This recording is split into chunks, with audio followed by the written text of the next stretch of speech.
So this principle is used in transformers, electrical generators, electrical motors, and many devices.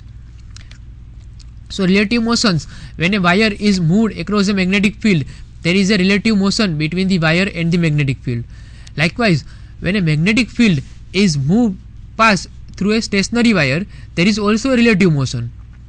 So in either case, this relative motion results in induced voltage. We will see the graphical illustration of the induced EMF, so it will be more clear. See, here you can see that a wire that is moving downward. So what will happen? The relative motion between a wire and a magnetic field will be produced. This can be measured with the induced voltage that is shown by this voltmeter. Same way, if the magnetic field moving is upward, then also there will be a voltage that will be induced. Same way for here, if this polarity of induced voltage is also depend on the direction of motion. The induced current in a load as the wire moves through a magnetic field. So what will happen if we are putting any conductor in between the two poles? So what will happen? In between these two magnets there will be a magnetic field. So due to this magnetic field, what will happen? That here a current will be developed.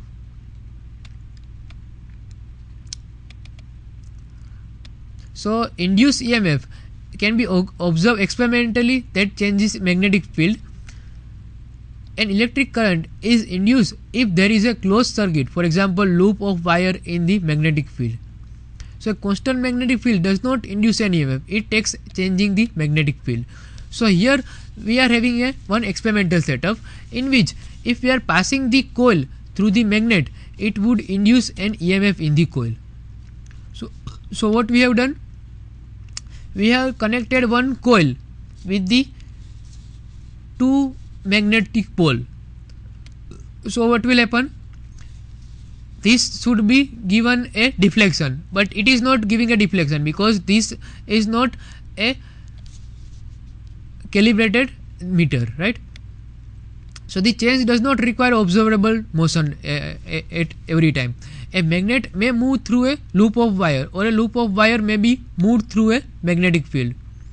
So a charging current in a loop of wire give rise to a charging magnetic field that is based on the Ampere's law, which can induce a current in another nearby loop of wire. So induced EMF is produced by changing the magnetic field. So based on this, we will see the Faraday's first law. The Faraday's first law say that whenever the magnetic flux linking with the circuit changes an EMF, there is always a EMF in the conductor. Or in another word, we can say that whenever a conductor cuts across the magnetic line of flux, an EMF is always induced in it. Same way for the Faraday's second law. The magnitude of induced EMF in a coil is equal to the rate of change of flux linkage. So the observation of the Faraday's law is that the amount of voltage that is induced in a coil is directly proportional to the rate of change of magnetic field with respect to coil, and the amount of voltage induced in a coil is directly proportional to the number of turns of a wire in the coil. So we will see one experimental setup. See, in this experimental setup, what you can see, that whenever we are passing any conductor through a coil, if we are passing any magnet slowly, so what will happen?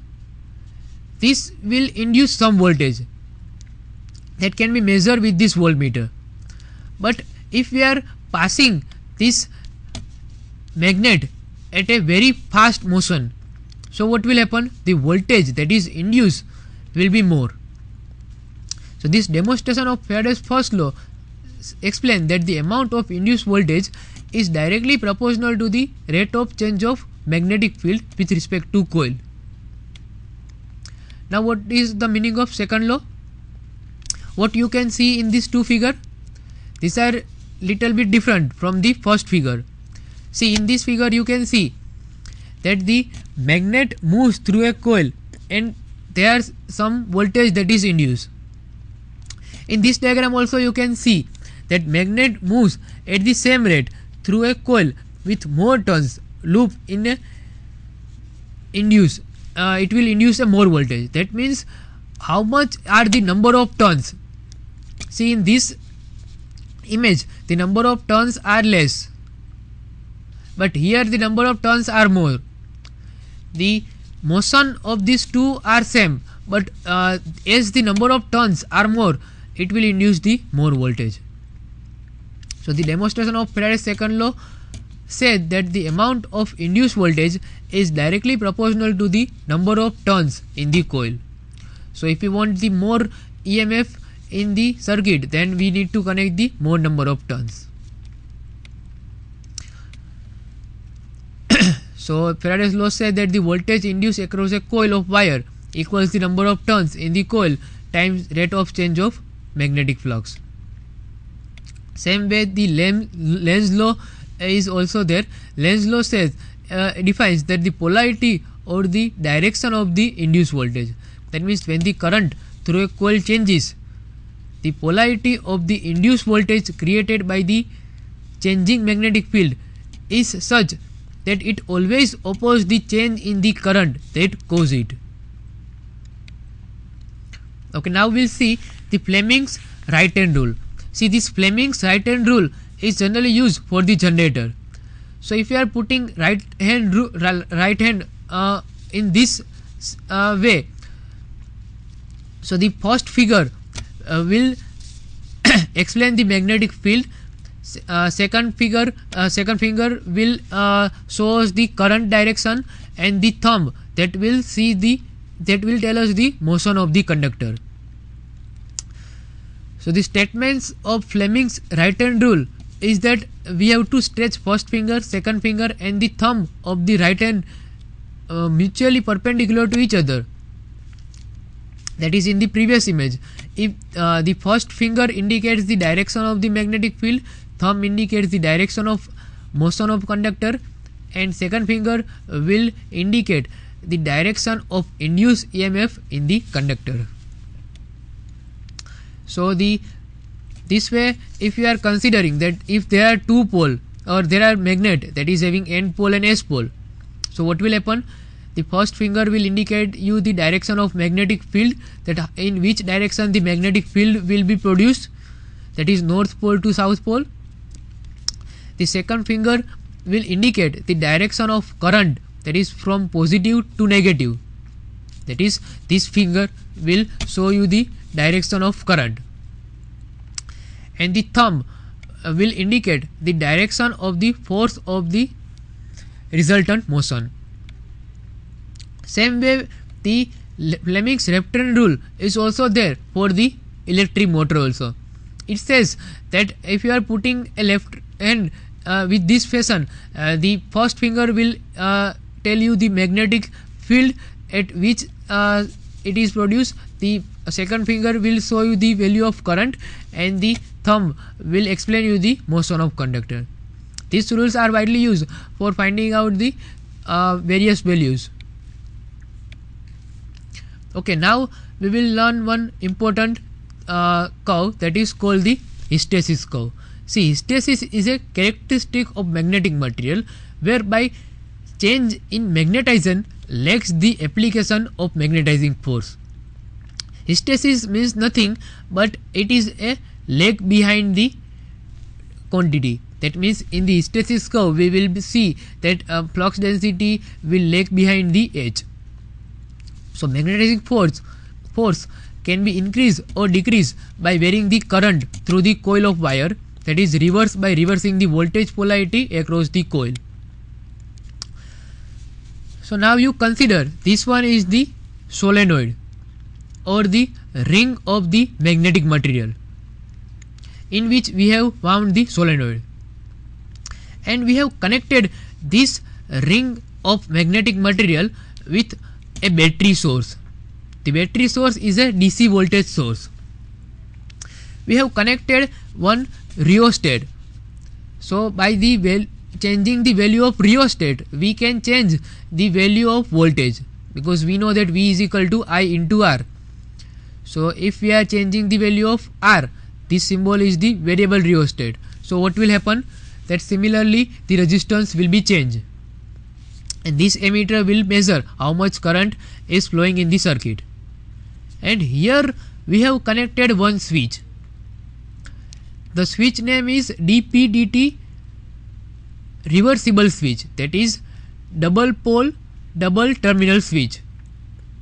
At starting position it is put at the 1 position. So what will happen? As we are increasing the value of H, so what will happen? We will get this value, that is 0 to A. So we can see that whenever we are increasing the value of H, same way the value of B is also increasing. Now what we will do? We will increase the resistance so much. So what will happen? That is, we will set the resistance as a maximum. So what should be? It should be, this graph should be come over here again, but it will not be a same shape. This graph will end at this position. So this value is called the residual magnetism. That means even though there is a zero source or the resistance is maximum, there is no voltage, at that time also there will be some flux density is available. That is called the residual magnetic flux. Now if we want to do the demagnetization of the circuit, then what we can do? We can operate this DPDT reversible switch at the second position. So what will happen? It will operate again over here. So when it operate again over here, what will happen? We will get a point. This point, you can say that it is a point that is denoted by C. So again here there is some residual magnetism, that is called the 0 OC. Now if we again do this operation, so what will happen? We will get one saturation point. So by further operating, we will get this kind of shape. This shape is called the magnetic hysteresis curve. So it is also called a BH magnetizing curve. The BH magnetization curve shows how much flux density results from increasing the field strength, field intensity. So this way it will increase whenever we are increasing the value of H, the value of B will also get. But the saturation is the effect of little changes in the flux density when the field intensity increases. So hysteresis is referred to the situation where the magnetic flux lacks the increase or decrease in the magnetizing force. Hysteresis loss is energy wasted in the form of heat when alternating current reverses rapidly and molecular dipoles lack the magnetizing force. So this way it will actually work. In the first figure, what will happen? That this H will increase as we are increasing B. In the second, what will happen? We will get one saturation point. So if we are decreasing the value of current that is passing through the rheostat, we will get this point, right? That is this. If we are further doing operation, then we will get this point. Then if we are operating the DPDT switch, then we will get this point. Same way we can construct the BH curve. So this shape is called the BH curve. So the development of magnetic hysteresis curve can be shown over here. So for the different material, the hysteresis curve will be different. Here you can see for material A, this one is the hysteresis curve. For material B, this dotted line is the hysteresis curve. For the material C, this one is the hysteresis curve. So there are some losses in the magnetic circuit. There's losses called hysteresis losses and eddy current loss. That losses we'll see in the next lectures. These are some of the reference which you can use for the magnetic circuit studies. So in today's lecture, we have seen the basic component of the magnetic circuit, and we have also seen some of the theorem that are relevant to the magnetic circuit.